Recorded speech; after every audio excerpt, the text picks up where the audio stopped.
হিন্দু বৌদ্ধ খ্রিস্টান এদেশে সবাই ভাই ভাই, তাদের গায়ে কেউ হাত দিতে পারবে না বলে হুঁশিয়ারি দিয়েছেন সরকারের প্রধান উপদেষ্টা ডক্টর মোহাম্মদ ইউনূস। দুপুরে রংপুরে বেগম রোকেয়া বিশ্ববিদ্যালয়ে মতবিনিময় সভায় তিনি এসব কথা বলেন। এখানে একটা কথা বারে বারে আসতেছে, এটাও তোমাদের বলি, পত্রপত্রিকা আসতেছে, খামোকা একটা জিনিস হিন্দুদের আক্রমণ করতেছে, বৌদ্ধদের আক্রমণ করতেছে, সংখ্যালঘু কয়জন আছে রে ভাই, কি জন্য তাদের নিয়ে টানাটানি করতেছে? এটা কি দেশের মানুষ না? তোমরা যখন দেশই রক্ষা করতে পারছো, কয়েকটা পরিবার রক্ষা করতে পারবে না? কষ্ট লাগে।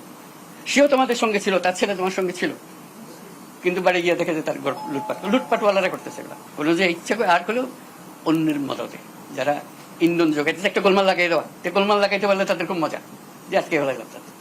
সবসময় লেগে আছে তোমাদের আটকানোর ব্যবস্থা হয়, এগুলো আটকানোর বলে কেউ ছুটতে পারবে না। আমরা আছি, যত হিন্দু পরিবার, খ্রিস্টান পরিবার যত আছে, বলছে কেউ তার গায়ে আসতে পারবে। আমার ভাই, আমরা একসঙ্গে যুদ্ধ করছি, একসঙ্গে থাকবো। এটা পুরা বাংলাদেশ একটা পরিবার আমাদের।